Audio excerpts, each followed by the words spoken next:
Friends, तो कैसे हैं आप सब। स्वागत है मेरे हिंदी शॉर्ट हैंड डिक्टेशन में 120 शब्द प्रति मिनट के स्पीड से। आज का टॉपिक है तटीय इलाकों को फिर रुला गया एक चक्रवाती तूफान। स्टार्ट। मिचोंग चक्रवात जब तमिलनाडु के तट से 80-100 किलोमीटर दूर केंद्रित था और व्यापक असर डाल रहा था, तभी करीब 400 किलोमीटर दूर मेरे शहर बेंगलुरु में भी ठंडी ठंडी हवा चलने लगी थी। 3 दिसंबर को चेन्नई में सबसे ज़्यादा बारिश हुई, तो 3 और 4 दिसंबर को यहाँ भी रुक रुक कर बारिश होती रही, जबकि बेंगलुरु कर्नाटक का हिस्सा है। फिर जैसे जैसे तूफान उत्तर की ओर बढ़ा, चित्तूर, कडपा, अनंतपुरम, अमरावती, नेल्लोर, रायसीमा जैसे तमाम इलाकों में बारिश होने लगी। जिस तरह शुरुआत में तिरुवनंतपुरम, कांचीपुरम, पुडुचेरी जैसे तटीय इलाकों में मिचोंग का असर रहा और बाद में यह सुदूर इलाकों में पहुंचा, वैसे ही अब कर्नाटक और आंध्र प्रदेश जैसे राज्यों के सुदूर इलाकों में बारिश हो रही है। वास्तव में मानसून के बाद के मौसम यानी पोस्ट मानसून में बंगाल की खाड़ी में चक्रवात आते रहे हैं। हालांकि यह अक्टूबर व नवंबर महीने में ज़्यादा दिखता था, जबकि दिसंबर को काफ़ी कम, मगर अब दिसंबर में भी इनकी निरंतरता बढ़ सकती है, जिसकी एक बड़ी वजह है सागर का गर्म होना।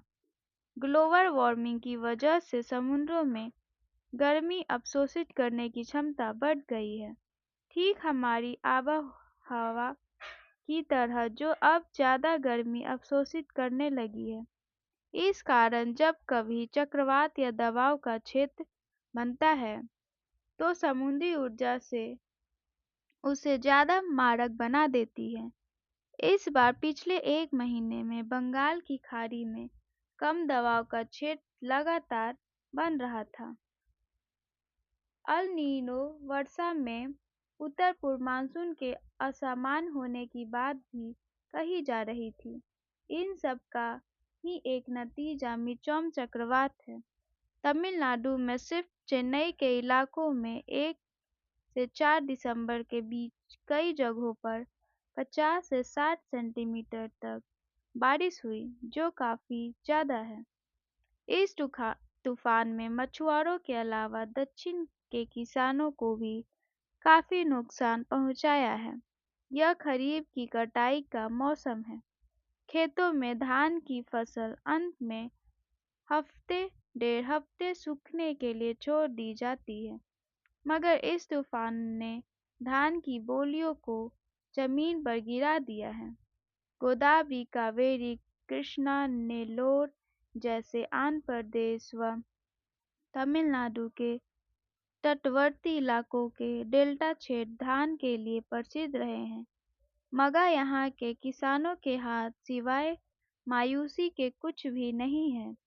इस तरह यहाँ नारियल, पपीता, केले, सब्जी और फूलों की भी काफ़ी खेती होती है। विशेषकर कृष्णा गोदावरी जिलों में इन फसलों को काफ़ी नुकसान पहुंचाया है।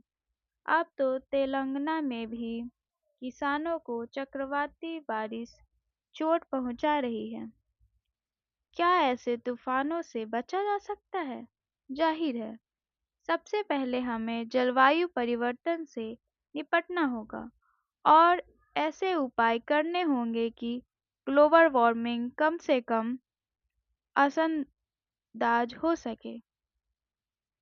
कार्बन उत्सर्जन का हर संभव प्रबंध करना होगा, मगर कुछ प्रयास तत्काल किए जा सकते हैं।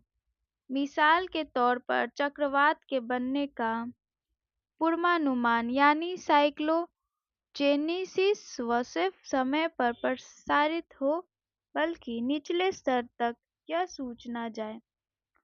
अभी आम तौर पर हफ्ते में एक बार यह सूचना जारी की जाती है, पर यदि अक्टूबर से दिसंबर तक के महीने में करीब 10 दिन पहले यह सूचना आ जाए, तो किसानों को अपनी खरी फसल को काटने या उसके प्रबंधन का कुछ वक्त मिल जाएगा।